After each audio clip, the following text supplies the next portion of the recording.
सुनो, कल mummy papa आ रहे हैं, वो 10 दिन हमारे साथ ही रहेंगे, एडजस्ट कर लेना। मयंक ने स्वाति को बेड पर लेटते हुए कहा। स्वाति जवाब में बोली, कोई बात नहीं, आने दीजिए, अब की बार शिकायत का कोई मौका नहीं मिलेगा। रात काफी हो चुकी थी। स्वाति ने लाइट बंद कर दी और दोनों सो गए। सुबह जब मयंक की आंख खुली तो स्वाति बिस्तर पर नहीं थी। वो इधर उधर देख ही रहा था कि इतनी देर में स्वाति ने गर्मा गर्म चाय की प्याली मयंक के आगे कर दी और कहा, चाय ले लो। मयंक बोला, अरे तुमने आज इतनी जल्दी नहा लिया? हाँ, तुमने रात को बताया था कि आज मम्मी पापा आने वाले हैं, तो सोचा घर की थोड़ी साफ सफाई कर लूं। स्वाति ने चाय की चुस्की लेते हुए कहा, वैसे किस वक्त आ जाएंगे मम्मी पापा? मयंक बोला, दोपहर वाली गाड़ी से पहुंचेंगे, 4 तो बज ही जाएंगे। स्वाति, देखना कहीं पिछली बार की तरह। मयंक बात पूरी करता उससे पहले ही स्वाति बोली, नहीं नहीं, पिछली बार जैसा कुछ भी नहीं होगा, और उठकर रसोई की तरफ बढ़ गई। मयंक भी नहाने के लिए बाथरूम की तरफ बढ़ गया। नाश्ता करने के बाद मयंक ने स्वाति से पूछा, तुम तैयार नहीं हुई? क्या बात, आज स्कूल की छुट्टी है? नहीं, आज तुम निकलो, मैं ऑटो से पहुंच जाऊंगी, थोड़ा लेट निकलूंगी। स्वाति ने लंच बॉक्स थमाते हुए मयंक को कहा। बाय बाय कहकर मयंक बाइक से ऑफिस के लिए निकल गया और स्वाति घर के काम में लग गई। मुझे तो बहुत डर लग रहा है, मैं तुम्हारे कहने से वहां चल तो रहा हूं, लेकिन पिछली बार बहू से जिस तरह खटपट हुई थी, मेरा तो मन ही भर गया था। ना जाने ये 10 दिन कैसे जाने वाले हैं। मयंक के पिताजी मयंक की मम्मी से कह रहे थे। मयंक की मां ने पिताजी को हौसला देते हुए कहा, अजी भूल भी जाइए, बच्ची है, कुछ हमारी भी तो गलती थी, हम भी तो अपनी बहू से कुछ ज्यादा ही उम्मीद लगाए बैठे थे। उन बातों को साल भर बीत गया है, क्या पता कुछ बदलाव आ गया हो। इंसान हर पल कुछ नया सीखता है, क्या पता कौन सी ठोकर किसको क्या सिखा दे। मयंक की मां ये कहकर चुप हो गई और बीते पल याद करने लगी। 2 भाइयों में मयंक बड़ा था और विवेक छोटा। मयंक गांव से 10वीं करके शहर आ गया था आगे पढ़ने, और विवेक पढ़ाई में कमजोर था, इसलिए गांव में ही पिताजी का खेतीबाड़ी में हाथ बटाने लगा। मयंक बीटेक करके शहर में ही नौकरी करने लगा। स्वाति से कोचिंग सेंटर में ही मयंक की जान पहचान हुई थी। ये बात मयंक ने स्वाति से शादी के कुछ दिन पहले बताई। पिताजी कितने दिन तक नहीं माने थे इस रिश्ते के लिए, वो तो मैंने ही समझा बुझाकर रिश्ते के लिए मनाया था, वरना ये तो अपने दोस्त की बेटी अंजलि से ही मयंक का रिश्ता करने की जिद लगाए बैठे थे। स्वाति के घर वाले शादी के लिए गांव आए थे। 2 साल होने को आए उस दिन को भी। शादी के बाद दोनों शहर में ही रहने लगे। स्वाति भी प्राइवेट स्कूल में टीचर की जॉब करने लगी। पिछली बार जब गांव से आए थे तो मन में बड़ी उमंगे थी, पर 7-8 दिन में ही बहू के तेवर और बेटे की बेबसी के चलते जल्दी गांव वापस जाना पड़ा था। कई बार मयंक को फोन करके बोला भी कि बेटा गांव आजा मिलने, पर वो हर बार कह देता, माँ छुट्टी ही नहीं मिलती, कैसे आऊं। लेकिन मैं ठहरी एक माँ, आखिर माँ का तो मन करता है ना अपने बच्चे से मिलने का। बहू चाहे कैसा भी बर्ताव करे, काट लेंगे किसी तरह ये 10 दिन, पर बच्चे को जी भर कर देख तो लेंगे। अरे भगवान उठ जाओ, स्टेशन आ गया, उतरना नहीं है क्या? मयंक के पिताजी की आवाज मयंक की माँ को यादों की दुनिया से वापस खींच लाई। सामान उठाकर हम स्टेशन से बाहर आ गए और ऑटो में बैठकर घर के लिए रवाना हो गए। घर पहुंचे तो बहू घर पर ही थी।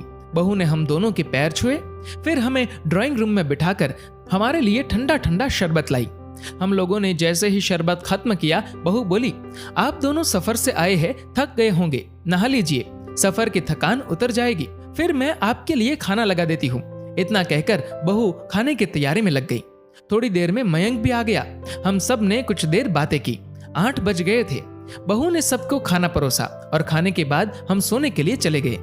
सुबह 5 बजे पिताजी उठे तो बहू उठ चुकी थी। पिताजी को उठते ही गर्म पानी पीने की आदत थी। बहू ने पहले से ही पिताजी के लिए पानी गर्म कर रखा था। नहा धोकर पिताजी को मंदिर जाने की आदत थी। बहू ने उनको जल से भरकर लौटा दे दिया। नाश्ता भी पिताजी की पसंद का तैयार था। सबको नाश्ता करवाकर बहू मयंक के साथ ही स्कूल के लिए निकल गई। पिताजी ने भी चैन की सांस ली। चलो अब 4-5 घंटे तो सुकून से निकलेंगे। दिन के खाने की तैयारी बहू करके ही गई थी, सो मैंने 4-5 रोटियां हम दोनों के लिए बनाई और खा ली। स्कूल से आते ही बहू फिर से रसोई में घुस गई और हम दोनों के लिए चाय बना लाई।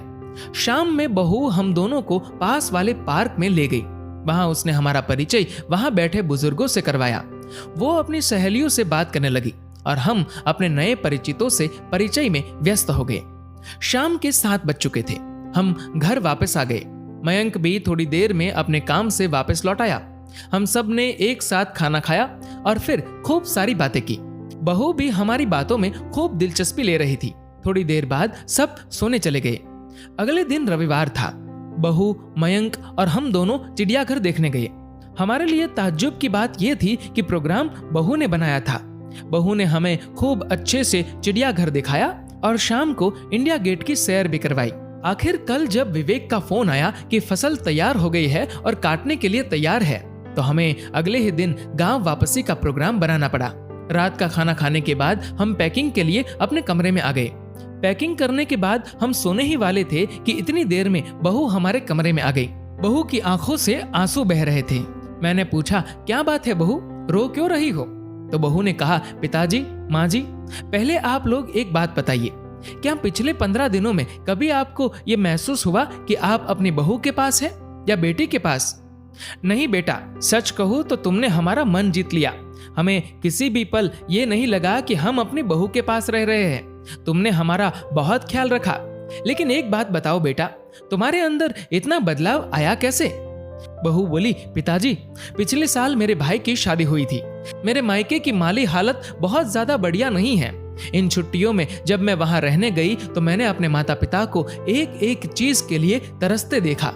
बात बात पर भाभी के हाथों तिरस्कृत होते देखा।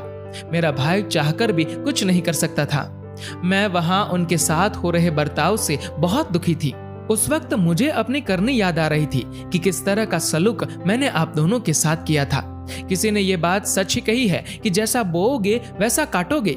मैं अपने माँ बाप का भविष्य तो नहीं बदल सकती, लेकिन खुद को बदलकर मैं ये उम्मीद तो अपने आप में जगा ही सकती हूँ कि कभी मेरी भाभी में भी बदलाव आएगा और मेरे मम्मी पापा भी सुखी होंगे। बहू की बात सुनकर मेरी आंखें भर आई। मैंने बहू को कस कर गले लगा लिया। हाँ बेटा, एक दिन अवश्य ऐसा होगा।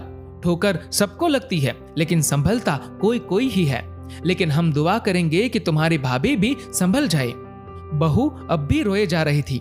उसके आंखों से जो आंसू गिर रहे थे वो शायद उसकी पिछली गलतियों के प्रायश्चित के आंसू थे।